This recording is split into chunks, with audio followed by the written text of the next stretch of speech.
Olá, boa noite, sejam todos bem-vindos. Estamos aqui ao vivo para iniciarmos a nossa palestra da noite, né, da Casa Suave Caminho, hoje, dia 6 de setembro. Teremos, então, a nossa irmã Olívia conosco essa noite. Boa noite, Olívia. Boa noite, obrigada pela oportunidade. Seja bem-vinda. Obrigada. E boa noite a todos que vão nos acompanhar aí à noite, quem já chegou, quem está chegando. Estou vendo aqui algumas pessoas, Fabi, Rose, Alê, as pessoas já estão aí conosco, sejam todos bem-vindos. Eliane também está aí com a gente. Então, vamos lá. Eu vou iniciar, então, aqui fazendo a leitura de ambientação, e aí eu faço a prece, então nós podemos dar início aí à sua palestra. Então, esse aqui é do livro Pão Nosso, é o item 61, Homem com Jesus. E diz o seguinte: regozijai-vos sempre no Senhor. Outra vez digo, regozijai-vos. Isso, Paulo, né? Em Filipenses 4, capítulo 4, versículo 4. Então, diz o seguinte: Jesus ergue-se o homem da treva à luz, da inércia ao serviço, à razão, da força ao direito, do egoísmo à fraternidade, da tirania à compaixão, da violência ao entendimento, do ódio ao amor, da posse mentirosa à procura de bens imperecíveis, da conquista sanguinolenta à renúncia edificante, da extorsão à dureza à piedade, da palavra vazia ao verbo criador, da monstruosidade à beleza, do vício à virtude, do desequilíbrio à harmonia, da aflição ao contentamento, do pântano ao monte, do lodo à glória. Homem, meu irmão, regozijemo-nos em plena luta redentora.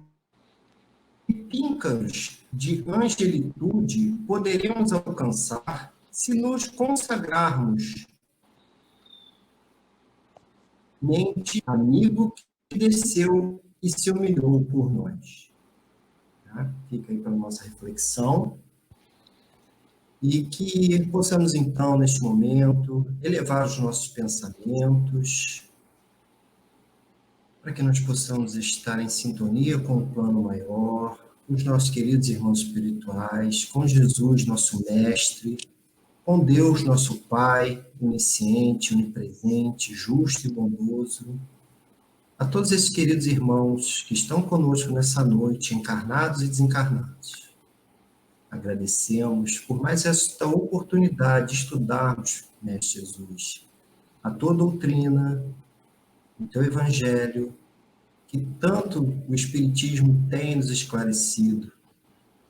Os nossos irmãos espirituais têm trazido para nós a melhor compreensão daquilo que tu deixaste aqui para nós. Que nesta noite, mais uma vez, possamos ter o entendimento necessário para iluminar o nosso caminho, para acalentar os nossos corações. E assim, Mestre, te pedimos a tua permissão para darmos por iniciado, então, a palestra da noite da nossa Casa Suave Caminho. Que a nossa irmã palestrante possa ser bem intuída, nossa querida Lívia, e traga com clareza para todos nós os seus estudos. Que assim seja, graças a Deus. Então, minha irmã, eu vou te convidar, então, para fazer a palestra. Eu te pediria que fizesse apenas uma breve introdução aí para aqueles que estão nos acompanhando, né? E aí, então, você terá aí por volta de 50 minutos, tá bom? Ok. Então, uma boa palestra para nós. Muito obrigada. A nossa temática de hoje, na verdade, vai centrar num momento muito, muito ímpar da história da humanidade, que é o momento em que Paulo de Tarso tem o seu encontro com Jesus.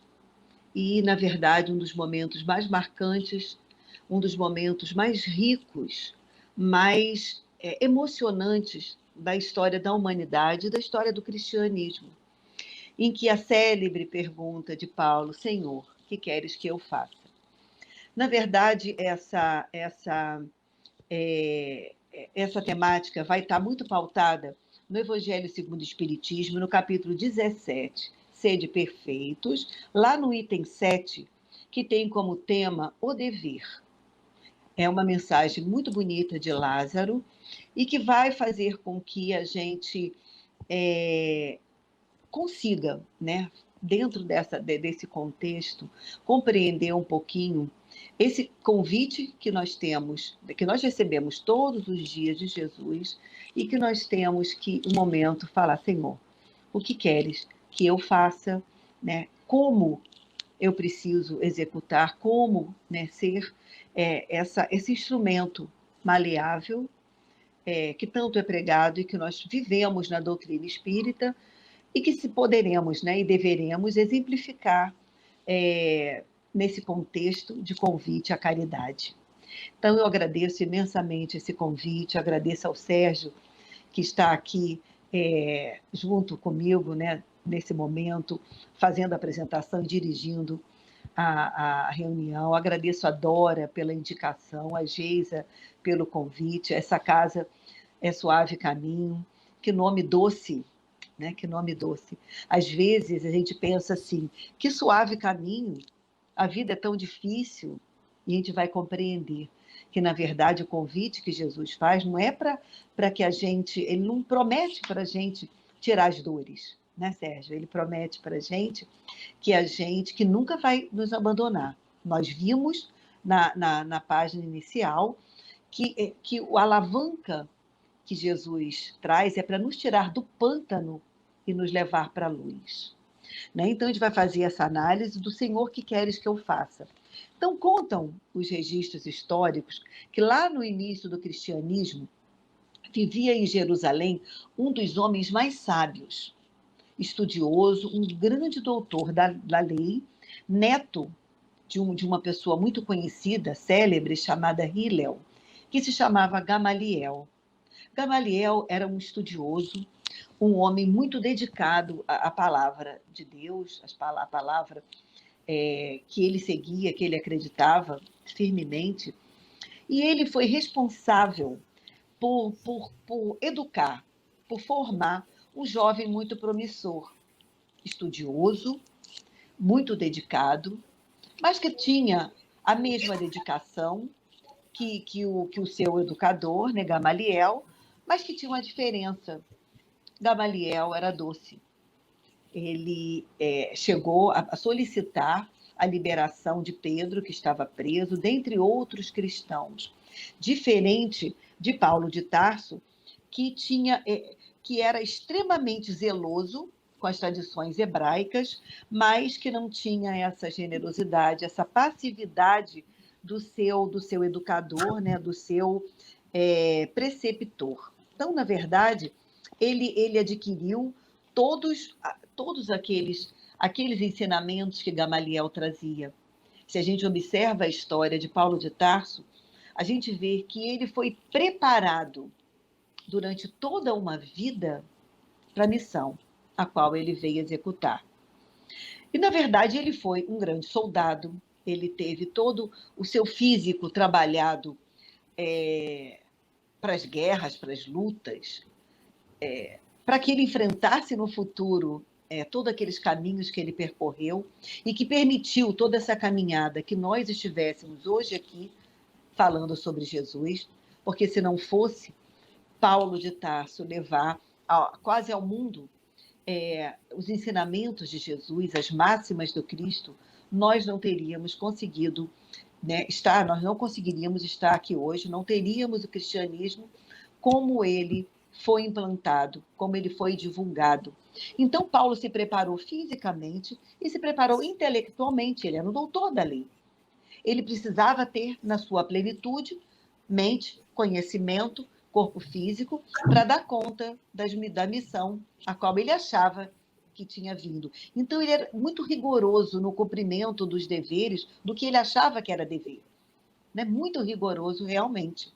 E quando ele se propôs a perseguir, não a perseguir, mas, na verdade, quando ele se propôs a fazer todo esse trabalho contra o cristianismo, ele se imbuiu da força que ele tinha. Toda a missão que ele pegava, que ele tinha como responsabilidade, ele levava a termo com grande empenho, com grande zelo, o zelo que ele achava que tinha que estar cumprindo, que era cumprir as leis humanas e as leis divinas do Deus que ele acreditava. Então, tudo que era diferente daquele contexto, ele tendia a dissipar, a exterminar. E o dia que ele se propôs intimamente, como missão dele, a exterminar os cristãos, ele o fez com grande empenho, como em tudo que fazia. Né? Então, na verdade, Paulo de Tarso, está lá nos Atos dos Apóstolos, ele se tornou um inimigo de todos os seguidores do Cristo, de todos aqueles que pensavam, que seguiam as palavras, que viviam as palavras do Cristo. Né? E ele se tornou um grande inquisidor mesmo, né? Perseguiu, matou, prendeu durante muito tempo e fez, como eu disse anteriormente, com um empenho muito grande. E tinha até um rigor e uma disciplina de muita devoção mesmo, porque ele acreditava firmemente. Quando a gente fala de Paulo, na verdade, Paulo de Tarso, ele cometeu delitos, cometeu crimes até, mas por ele compreender que aquilo era missão e que aquilo era o certo. Ele entendia que ele estava fazendo cumprir as leis humanas e as leis divinas, porque tudo que era fora do que ele acreditava anteriormente, que estava lá no Antigo Testamento, no qual ele foi fielmente disciplinado e educado, era errado. Então, ele se incumbiu dessa missão de dissipar do mundo o que era errado, porque as leis que ele acreditava deveriam prevalecer. Né? Então, na verdade, ele se tornando inquisidor, ele foi até as raias, né, ao máximo desse empenho, e o dia, então, que ele vê o grande amor da sua vida seguir, né, se converter ao cristianismo e morrer, aquela dor foi tão forte para ele, tão profunda, que ele resolveu, então, ele dobrou as forças e resolveu exterminar aquele que ele entendia que era a pessoa responsável por ter convertido a mulher amada, que foi Ananias. Né? Ananias, que apesar de tudo, ele respeitava como temente a Deus, mas que naquele momento, como cristão, não seguia os rigores que ele acreditava, e mais do que isso, tinha tirado dele aquele grande amor. E ele pegou a estrada, então, de Damasco e seguiu com esse intuito de matar Ananias. Na verdade, ele saiu para extirpar Ananias, como eu falei anteriormente, como extirpando a raiz daquela grande dor dele, até para que Ananias não saísse convertendo mais pessoas. Na estrada, né, de Damasco, ele se prostra e vê uma luz. E não vê uma luz qualquer. Ele vê uma luz gigante, a tal ponto de ele não conseguir perceber se aquela luz era o sol ou se era aquele ser que ele estava vendo. Né? E ele fica sem conseguir ver e ele ouve uma voz dita em hebraico: Saulo, Saulo, por que me persegues? E ele pergunta: quem és tu? Eu sou Jesus a quem persegues, está lá em Atos dos Apóstolos. Eu sou Jesus a quem persegues. Haroldo Dutra Dias diz que naquele momento Paulo não viu a fragilidade de um corpo humano, porque nós sabemos que o corpo humano é frágil. Ele tem as limitações, ele tem um tempo de vida útil, né, por qualquer fragilidade né? E nós estamos vivendo uma pandemia, estamos vendo isso de um momento para o outro, a quantidade de pessoas que estão desencarnando. Então, a gente vê que o corpo é uma fragilidade. Então, Paulo, inteligente como era, capacitado nas leis, embora as leis hebraicas, aquelas leis mosaicas, aquelas leis duras, muito enrijecidas, ele era um conhecedor das leis. Ele observou não aquele ser com a fragilidade do corpo, né? Ele não consegue, naquele momento, então, distinguir aquela luz enorme que ele via e que, na verdade, se a gente observar, não era uma luz simples. Era uma luz que consegue cobrir o planeta inteiro, Mas Paulo viu o Cristo na glória espiritual do governador do planeta. Então, naquele momento, Paulo não viu Jesus com os olhos. Ele não tinha como ver naquele momento. Ele viu Jesus dentro. Ele compreendeu Jesus. Porque o encontro de Paulo não foi um encontro simples. Ele percebeu, ele sentiu Jesus dentro dele. E a gente vê, às vezes, quando a gente lê as passagens evangélicas, a gente vê a pergunta, pá, né, Saulo, Saulo, por que me persegues? E logo Paulo pergunta, Senhor, que queres que eu faça? Então diz Haroldo Dutra que essa conversa não foi um diálogo comum simples. Não se deu dessa forma como uma entrevista. Foi muito mais profundo. Porque Paulo tinha concepção dentro dele que Jesus era um impostor, era um mistificador, era uma pessoa horrível, que fazia com que convertessem algumas pessoas, né? Ao se converterem algumas pessoas, ou muitas pessoas, aquelas pessoas sofriam porque eram levadas à morte.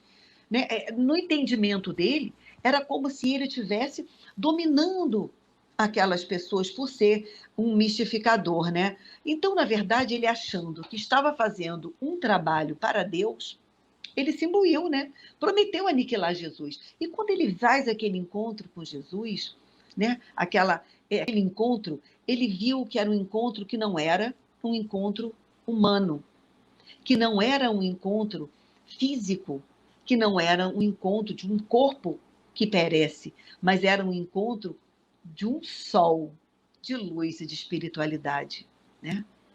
Sol de luz e espiritualidade. Era algo maior que ele viu. E naquele momento, como eu disse, não foi uma coisa rápida. Jesus perguntou por que ele perseguia e ele disse por que perseguia.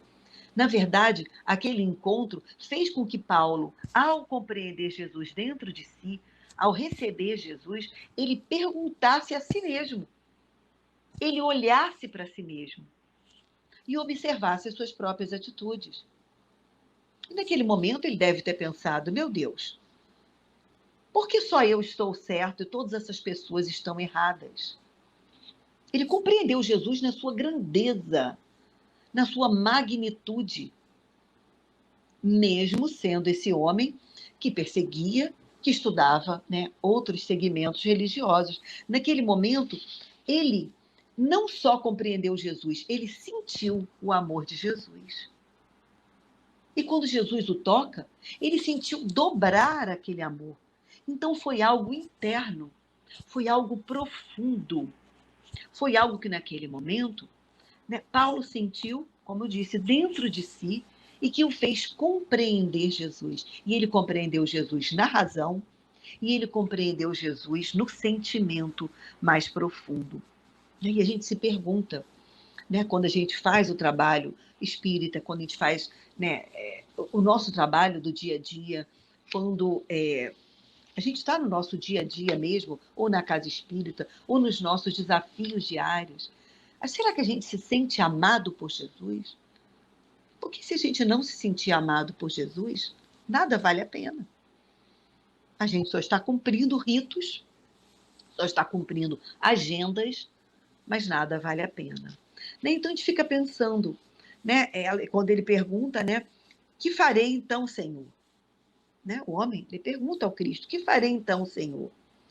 E a gente observa que é assim um dos momentos mais luminosos que a humanidade já viu, Quem lê o livro Paulo e Estevão sente, se emociona e vive aquelas palavras e consegue compreender, apesar da nossa pequenez ainda, aquele grandioso momento, um dos momentos mais luminosos que a humanidade já viu. E a gente fica perguntando, quando se Jesus perguntar para a gente, né?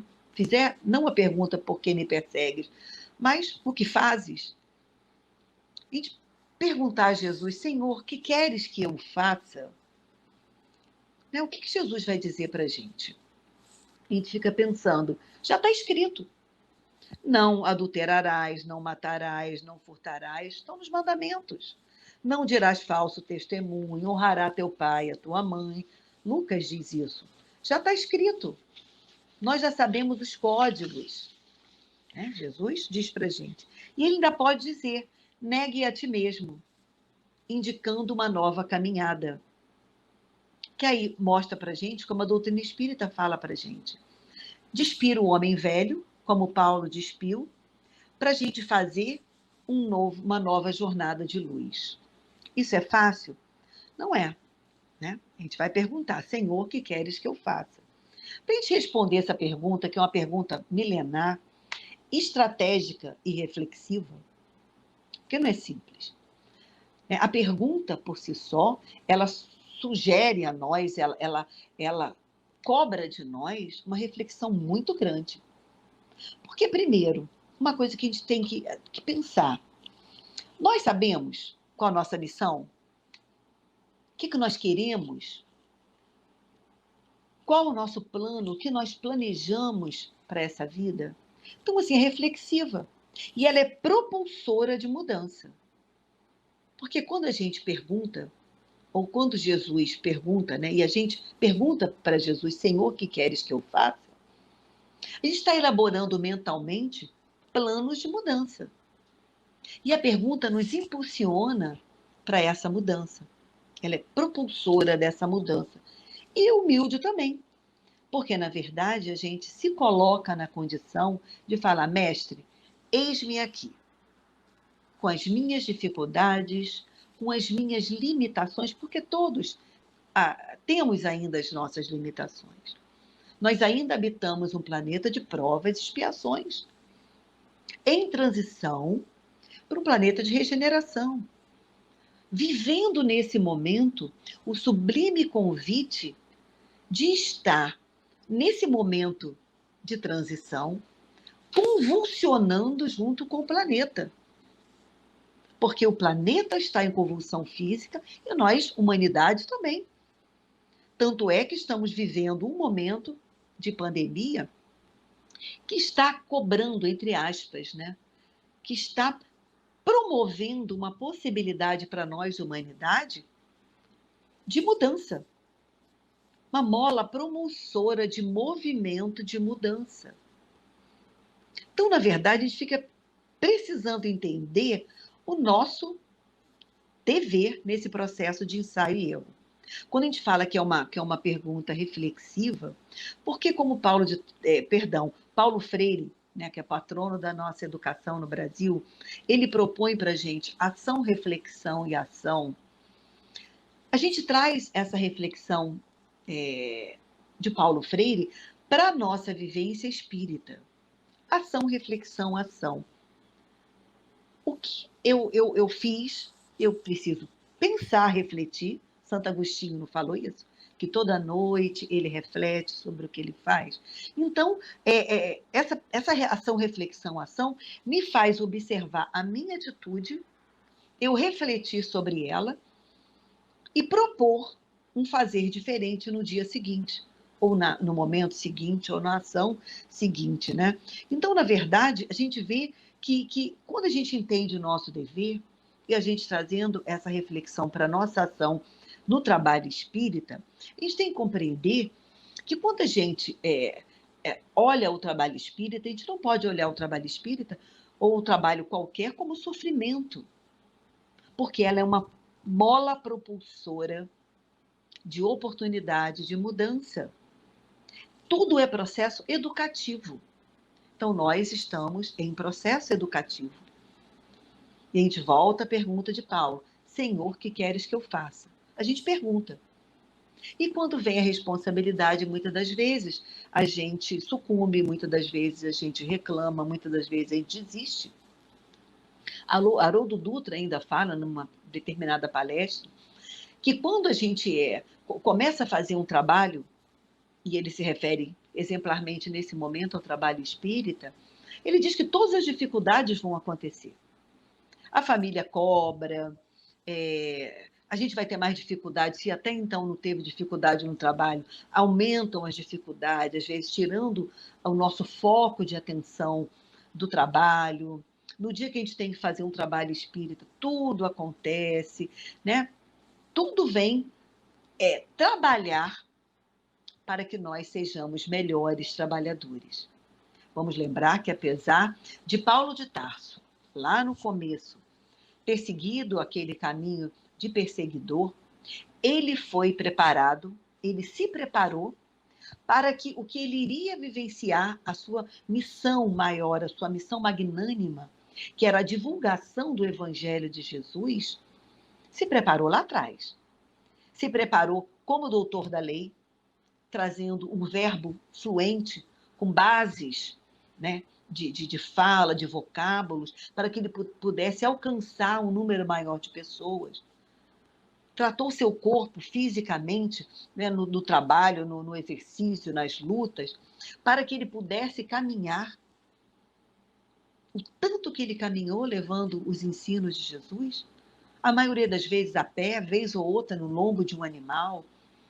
Eu fico imaginando, né, os sacrifícios que tinham, porque naquelas estradas não tinham nada, uma estadia ou outra, que muitas das vezes não tinham como, porque não tinham recursos, os alimentos parcos, a sandália frágil, que não tinha as facilidades que a gente tem hoje de pegar um celular, né, de fazer um pedido e a encomenda chegar, delivery, não chegam.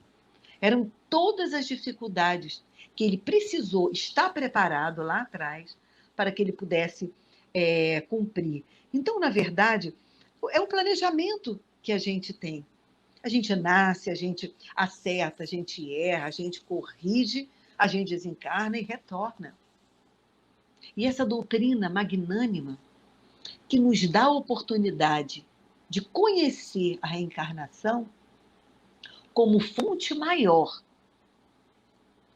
prova maior do amor de Deus, que permite que a gente volte aos palcos escolares para refazer a lição que a gente não aprendeu, para refazer a série que a gente fraquejou e não deu conta de concluir, com o mesmo amor com que Jesus falou: Saulo, por que me persegues?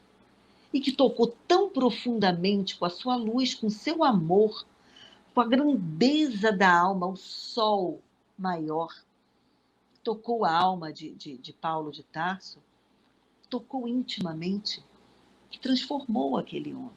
Processo educativo. Então a gente fica pensando, para a gente analisar mais profundamente essa questão, é preciso a gente ver isso, que ele foi estudioso, sim, que foi perseguidor violento dos seguidores de Cristo, mas era fiel, era um fiel invejável aos princípios divinos. Então, como eu falei, ele se preparou ao longo do tempo para ser esse fiel contribuidor do Mestre Jesus, esse grande divulgador da palavra do Mestre, do consolo, do amor de Jesus. Porque Paulo era forte, né? Era firme, era forte, mas ele conseguiu compreender não só as palavras, os ensinos, mas o amor de Jesus. E quando ele escreve aquelas cartas, que ele fala: ainda que eu falasse a língua dos homens, se eu não tiver amor, nada. E a gente entende hoje esse amor como caridade. Não adianta eu saber de cor todas as questões do Livro dos Espíritos, todas as obras básicas, subsidiárias, ou qualquer coisa que eu saiba, que eu aprenda, se não for transformada num bem ao outro, no crescimento, né, para cada um internamente. E no bem ao outro, nada seria, de nada vale, né? Então ele era essa pessoa fiel e invejável a Deus e a seus princípios. Não hesitou em transformar sua vida ao cair por terra nas portas de Damasco, reconhecendo a grandeza daquele que ele perseguia. Então, assim, vale refletir, irmãos, que quando a gente lê, eu tive hoje relendo, né, na internet algumas informações sobre esse encontro de Paulo com Jesus, sobre Gamaliel, sobre Ananias. É lógico que os textos, quando não são de estudiosos, são só informativos, eles são curtos. Então, quando a gente vê esse diálogo de Jesus com Paulo, parece assim: Paulo, por que me persegue? Senhor, que queres que eu faça? Não, não é uma entrevista de emprego assim simples. Na verdade, é muito mais profundo. É muito mais profundo. E aí, esse encontro que Jesus tem conosco cotidianamente, através dos nossos convívios, porque na verdade a gente encontra Jesus nos nossos convívios de trabalho, na casa espírita, na nossa casa, com a nossa família, né? E que nos leva a observar o dever moral, como Lázaro diz, a obrigação moral, primeiro, para consigo mesmo. Ama o próximo como a si mesmo, palavras de Jesus. Depois, para com os outros, palavras de Lázaro, lá nesse item 7 do capítulo 17. Na ordem dos sentimentos, o dever é muito difícil de ser cumprido. Por quê? Porque ele encontra antagonismo com as seduções do interesse e do coração. Porque é isso. O tempo todo eu tenho um trabalho a fazer. Todas as facilidades acontecem. A praia dá sol, a família chega, vão fazer um almoço em família, ou surge uma viagem. Então, assim, é difícil de ser cumprido porque ele encontra como antagonista todas as seduções, né? Como eu disse, palavras de Lázaro. Suas vitórias, quer dizer, a vitória do dever, não tem testemunha, e suas derrotas não sofrem repressão. Por quê? Porque quando a gente está no cotidiano, né, nos convívios, ou a gente se seduz e deixa de lado o dever, a gente é visto, a gente tem testemunhas, né? As coisas acontecem com as pessoas vendo e nós nos desviamos do nosso dever. O dever não, ele não tem testemunhas, está lá discreto, né? É íntimo, porque ele é íntimo, porque ele está entregue ao livre-arbítrio do homem. Cabe ao homem decidir. O convite está feito. Eu perguntei a Jesus: Senhor, o que queres que eu faça? Ele me deu a responsabilidade, mas eu tenho o livre-arbítrio, que está ligado à minha consciência e à minha escolha de fazer ou não. E aí continua Lázaro: o dever do coração fielmente observado eleva o homem. Mas como observar esse dever? Onde ele começa, onde ele acaba? E aí diz Lázaro: o dever começa no ponto em que ameaçais a felicidade ou a tranquilidade do vosso próximo, e termina no limite que não desejarias ver transposto em relação a vós mesmo. Foi aí o encontro de Paulo, que naquele momento, com certeza ele pensou: será que só eu que estou errado? Né? Ou melhor, será que só eu que estou certo e todas essas pessoas estão erradas? Milhares que mandou prender, dezenas que ele sacrificou, que ele, enfim, né, que ele prendeu, quantos ele prendeu. Então, na verdade, o dever começa no momento em que eu estou sacrificando a felicidade do outro. Ele observou o real dever dele naquele momento, né? Aí continua dizendo, Lázaro: o dever é o resumo prático das especulações morais. É austero e dócil, pronto a dobrar-se às mais diversas complicações. Paulo de Tarso, novamente. Quando ele se imbuiu do dever, daquela responsabilidade que ele sentiu Jesus realmente e que ele conheceu aquela estrela gigante, aquele sol que é Jesus, e que, na verdade, trouxe um conhecimento muito diferente do que ele vinha pregando, porque já não era mais o olho por olho, já era o amor ao próximo. E não era só o amor ao próximo, amigo, é amar aos inimigos. Expandiu, naquele momento, tocou as fibras mais íntimas de Paulo, a sua inteligência aguçada, curiosa, estudiosa, especulativa. Ele se sentiu compreendendo que era para além disso. É um dever austero. Por quê? Porque ele tem que se impor um rigor, uma responsabilidade, como o Emmanuel falou para Chico. Disciplina. É austero, mas é dócil. Porque lembra que Jesus colocou a mão sobre o ombro de Paulo? E Paulo sentiu amor na palavra de Jesus, e quando Jesus o toca, ele sentiu o amor dobrado? É dócil porque nós temos Jesus conosco, todos da humanidade. Nós temos no planeta, Jesus conhece a todos nós, a cada um de nós por nome, por história, não conhece da agora. Conhece desde o começo dos tempos, da Terra. É dócil porque ele está conosco, pronto a dobrar-se as mais diversas complicações. Sim, porque quando a gente se imbui desse dever e o toma como cuidado e responsabilidade, estou acompanhando aqui o horário, de responsabilidade, a gente dobra as mais difíceis complicações. O tanto que Paulo de Tarso andou, ele dobrou as diversas complicações. Ele desviou o que seria problema e transformou em solução. O homem que cumpre o seu dever ama a Deus mais do que as criaturas, e as criaturas mais do que a si mesmo. É um só tempo, juiz e escravo da sua própria causa. Né? Juiz, porque ele acaba cobrando de si mesmo, e escravo, porque ele executa a função. O dever é o mais belo galardão da razão. O homem deve amar o dever, não porque ele o preserve dos males da vida, mas porque ele transmite à alma o vigor necessário ao seu desenvolvimento. Interessante, porque quando a gente assume essa responsabilidade do dever, olha, nós perguntamos a Jesus, Senhor, o que queres que eu faça? Então, assumimos um dever. O dever dá vigor à alma, porque nós compreendemos a razão dele ser, como Paulo de Tarso compreendeu naquele momento. Nós entendemos que nós não estamos cumprindo uma obrigação. Existe uma diferença entre obrigação e dever.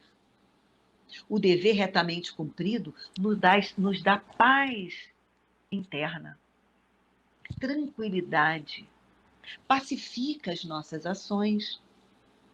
O dever se engrandece e esplende. Né? O dever moral da criatura para com Deus jamais cessa. Então, são deveres que nós temos e que nós temos que compreender. Né? Uma coisa é a obrigação, que é uma resposta para coisas da terra, é obrigação do trabalho, são ritos do cotidiano. O dever é uma responsabilidade moral. Hamed, lá no texto Contigo Mesmo, ele fala: o dever começa precisamente no ponto em que ameaçais a felicidade ou a tranquilidade do vosso próximo. Não é? Então, é exatamente isso. Começa no momento em que eu entendo que eu tenho que cumprir aquela responsabilidade, porque eu não posso comprometer a felicidade do outro. Por exemplo, hoje nós estamos aqui. Poderia ter acontecido alguma dificuldade, ou para o Sérgio não poder estar, né, ou para eu não poder estar, ou enfim, uma série de questões. Né? Acontecem, imprevistos acontecem. Agora, à medida que a gente assume um dever, nós temos essa responsabilidade. Por quê? Porque o nosso não cumprimento compromete o planejamento, compromete a responsabilidade do outro, o compromisso do outro, o envolvimento do outro, a felicidade do outro. Então é isso que a gente tem que entender, que à medida que a gente assume um dever, nós temos que cumpri-lo da melhor forma. E se nós nos comprometemos, que nós perguntamos a Jesus, Senhor, que queres que eu faça? Ou nós estamos na doutrina espírita por obrigação, né? Nós não estamos por uma escolha, é uma escolha, é a nossa escolha. Que a gente faça da melhor forma, com esse amor com que Paulo de Tarso, naquele momento, se despiu de Saulo e fez reluzir Paulo, né, para a caminhada em nome de Jesus. Então, a gente observa que dever, há vários tipos de dever. Como eu falei, a gente tem deveres da terra, tem deveres do cotidiano. Nós somos seres encarnados que devemos seguir alguns rituais da terra. Leon Denis, no livro Depois da Morte, ele diz para a gente que nós temos o dever para com Deus. É o primeiro dever. Porque nós temos que buscar o conhecimento das leis de Deus e nos esforçar para praticar. O segundo, ele diz que é o dever para conosco mesmo. Como Jesus falou, amo o próximo como a si mesmo. Que consiste no respeito a si mesmo, em governar-se com sabedoria e em querer sempre o que for útil, bom e belo. Quando falo em belo, eu lembro muito de Emmanuel, em A Caminho da Luz, que ele diz que quando Cristo e aqueles seres crísticos se reuniram próximo à Terra para a construção da Terra, né, quando a Terra se desprendeu da nebulosa solar, ele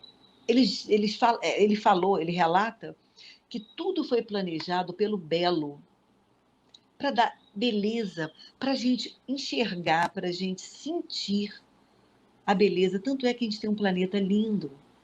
Então, a gente tem que querer para a gente o que for útil. O que for útil? O que é útil? É o que não se perde com o tempo. É o que não é passageiro. É o que não é perda de tempo. O que é bom, né? O que é bom para a gente, o que faz crescer, o que faz com que a gente se eleve. E o que é belo, o que traz beleza para a nossa vida. Faz com que a gente olhe a natureza. Faz com que a gente entenda esse Deus que faz com que as ondas se levantem, como está posto no nosso Evangelho, com que os pássaros cantem, às vezes no meio do deserto ou de uma terra destruída por guerras, a flor brote novamente e traga beleza novamente para a gente. O dever profissional, que exige o cumprimento consciencioso das obrigações, das funções exercidas.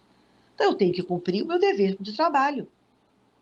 Chico Xavier, até se aposentar, ele trabalhou como funcionário público, cotidianamente. Divaldo Pereira Franco também. O nosso trabalho cotidiano, esse que traz o pão para o nosso lar, que traz crescimento, porque a gente está trabalhando, está convivendo, está aprendendo, está fazendo curso, está se capacitando, que a gente cumpra retamente. E o quarto, ele diz que são os deveres familiares, que quanto melhor compreendidos e cumpridos, concorre para que a família seja, de fato, um núcleo facilitador do desenvolvimento do amor entre seus membros, irradiando-se para a comunidade. Olha só, isso é importante, muito importante. Porque costumam dizer que a sociedade está fragilizada, né? Que a sociedade está desvirtuada, enfim. Na verdade, quando a família está fortalecida, a sociedade vai estar fortalecida. Agora, estamos num momento em que as nossas bases estão sendo mexidas. Mexidas morais, mexidas físicas. Estamos com medo, estamos assustados, estamos preocupados. Ou estamos, muitas das vezes, sem enxergar tudo, nada disso. Estamos vivendo a vida como se a vida fosse um eterno baile.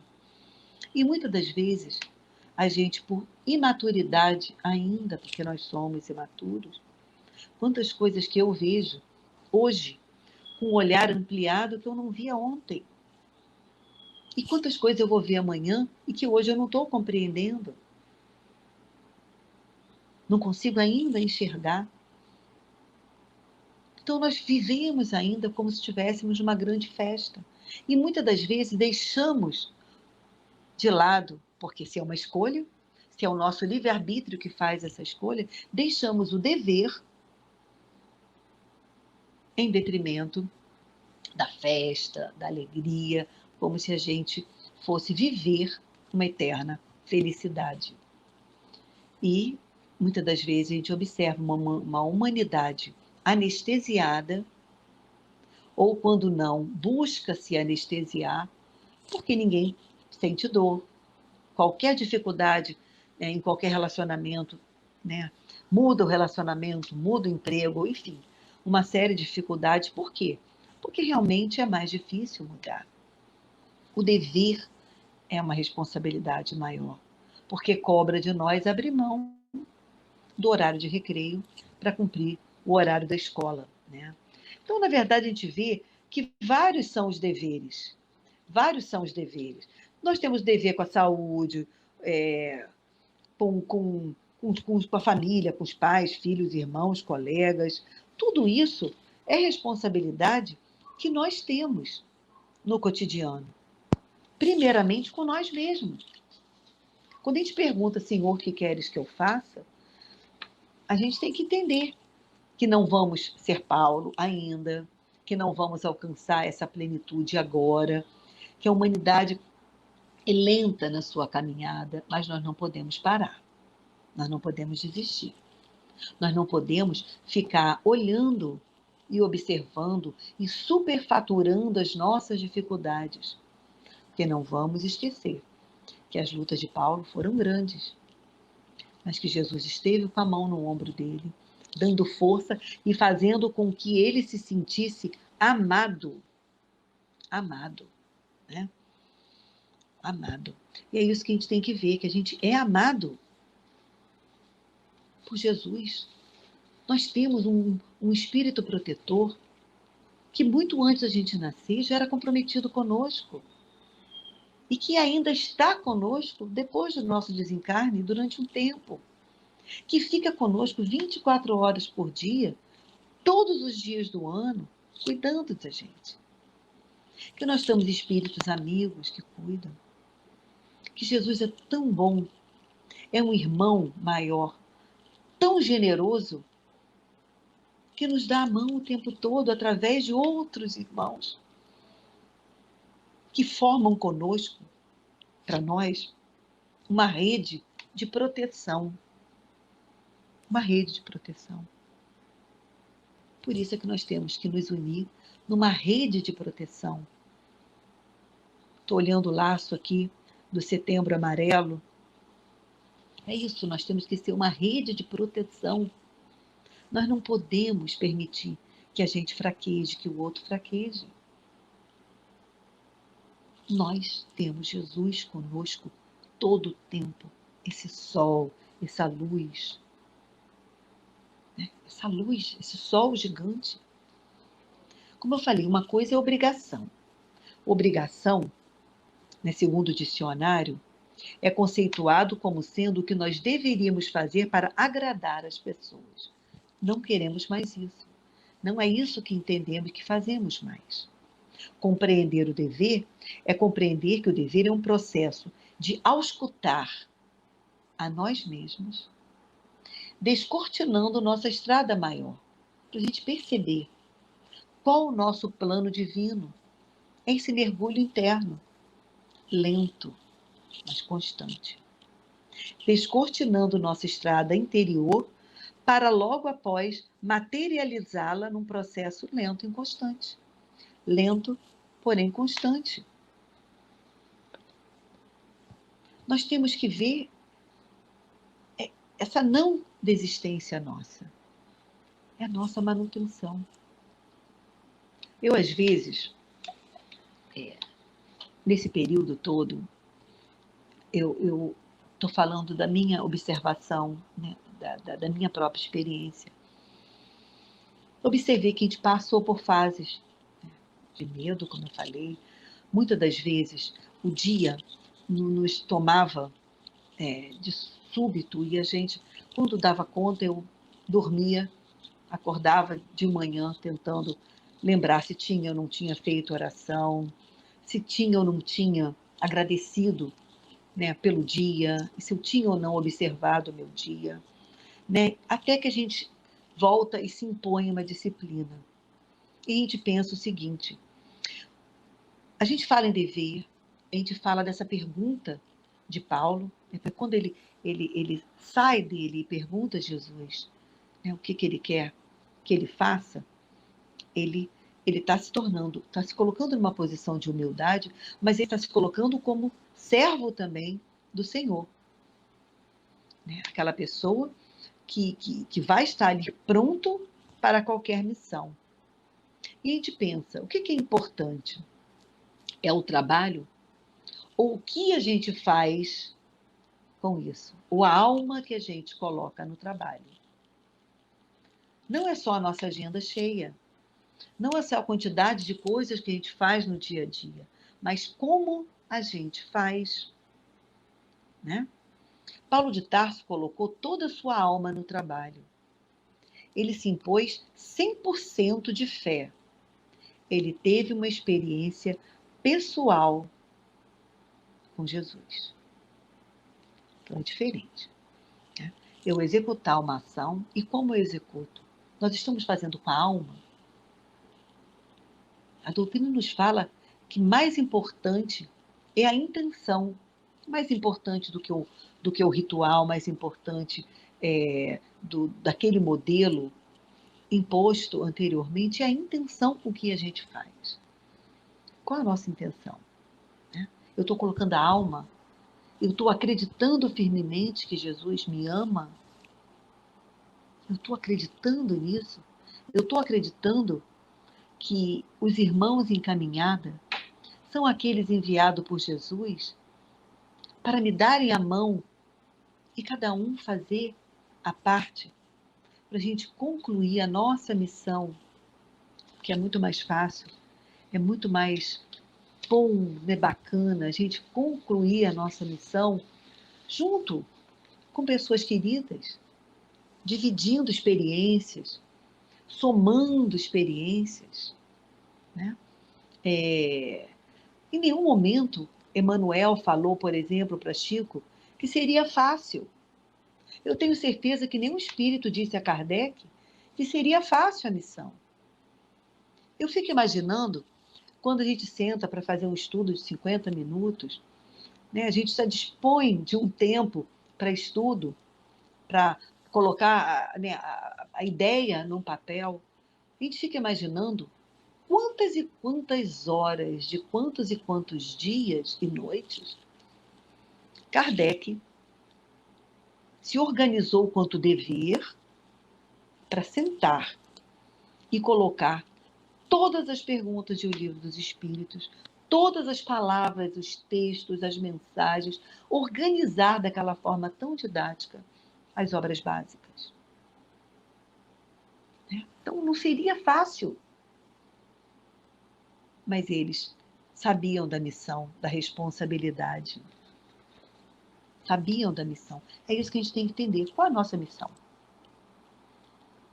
Já perguntamos a Jesus, mas consciente de qual é a nossa missão? Já estamos colocando alma no que nós fazemos? Não a alma que o outro coloca, a que eu estou imbuída do dever de fazer? A gente pergunta, né? Senhor, o que queres que eu faça? Vamos perguntar cotidianamente, avaliando as nossas atitudes? Paulo de Tarso não fez essa pergunta a Jesus, não chegou ao trabalho de mãos limpas. Ele tinha mãos no sangue. Nós também temos as nossas dificuldades. Muitas das vezes a gente fala assim, não quero fazer essa função porque eu não sei ainda, eu não posso, eu não...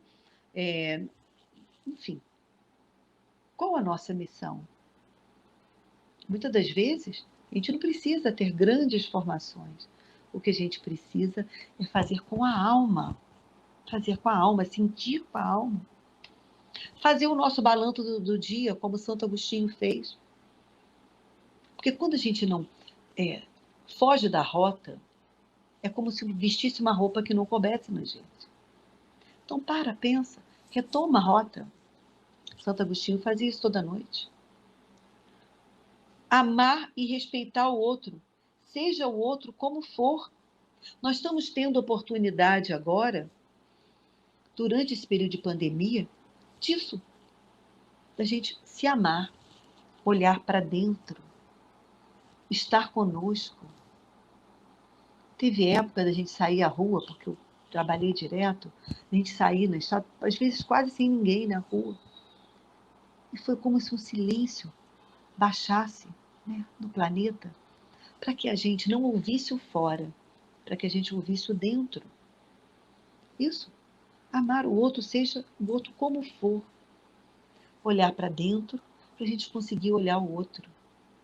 Com a paz que aquele momento requer. Com o respeito que aquele momento requer. Tendo confiança e paz. Ofertando paz e confiança por onde passar. Nós somos o nosso melhor evangelho.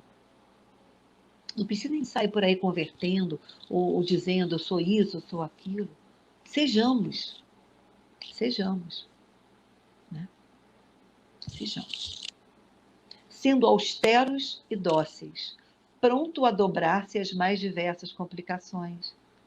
Isso. Nós vamos passar por dificuldades que ninguém veio aqui a passeio. A gente veio aqui para cumprir o nosso plano de trabalho no momento riquíssimo em que a Terra está em transformação. Que muitas das vezes, alguns de nós pode estar reclamando, poxa, mas eu nasci agora, podia ter nascido daqui a um pouquinho, né, que tudo já passou. Quem sabe a gente volta e vai usufruir do bem que agora a gente está fazendo. Né? E nos alerta Paulo, sem amor eu nada sou. Né? A gente tem que se sentir amado por Jesus para a gente ver significado no que a gente faz. Né? E encerrar com as palavras de Kardec, quando ele diz, fora da caridade não há salvação. Então, quando a gente perguntar a Jesus, Senhor, que queres que eu faça? A resposta vai ser, ama o próximo. Não, ama Deus, né? Ama o próximo como a si mesmo, porque fora da caridade não há salvação. E como eu falei, nós estamos no momento agora maravilhoso para a gente fazer a caridade. Por pensamentos, por atos, por fé. A humanidade está sem fé. A gente está com medo, a gente está assustado, ou a gente está perdido. Oremos por nós. Oremos pelo movimento espírita. Oremos pela nossa família, fortaleçamos a nossa família. Oremos pela humanidade. Oremos por esse planeta que a gente tanto ama e que nos recebeu, né, Sérgio?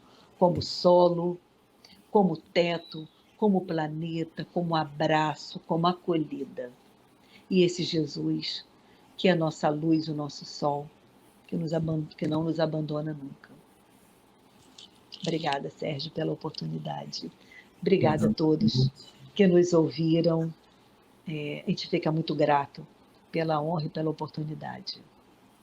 Exatamente. A gente abraça o planeta, né, que nos abraçou, que nos recebe, nos receberá, né, que nos recebeu. Que a gente aproveite, né, tem tanta coisa linda, maravilhosa, né, que a gente não se apegue tanto às coisas ruins, né? Tem tanta coisa bonita que a gente pode realmente pensar, o que queres de mim, né, Jesus? E que a gente faça, que a gente faça. Muito boa palestra. Obrigada. Amiga Olívia, te agradeço aí o teu estudo, né, a tua explanação aí, a tua palestra. Tenho certeza que foi muito boa para todos nós, né, todos que estão nos acompanhando. Então, muito agradecido em nome da Casa Suave Caminho. Né. Eu queria só lembrar aqui, né, que o palestrante, né, que traz o estudo aqui, ele é uma pessoa como todos nós, um ser humano que se dedica, né, a fazer os seus estudos. Se tiver alguém aqui assistindo essa palestra que tiver alguma ideia divergente daquilo que foi falado aqui, procure estudar, procure se aprofundar no tema, né, busca mais informações sobre aquilo que foi dito, né, e se tiver alguma dúvida, pode também colocar alguma mensagem aqui para nós, na nossa página do Facebook ou no nosso canal, que a gente procura responder, tá? Então, que a gente procure estar sempre aí estudando e esclarecendo as dúvidas que a gente tiver, tá bom? Então, gostaria de lembrar também aos nossos queridos irmãos, né, que a Casa Suave Caminho, ela continua, né, necessitando, né, pagar as suas contas, né, as contas não param de chegar, então toda contribuição que é feita, seja a doação, ou seja as mensalidades, né, daqueles irmãos que são colaboradores, né, através das mensalidades, a gente agradece quem tem aí nos ajudado e também pede que continue, porque realmente a casa não para de luz, manutenção, etc., que nós necessitamos que isso continue, né?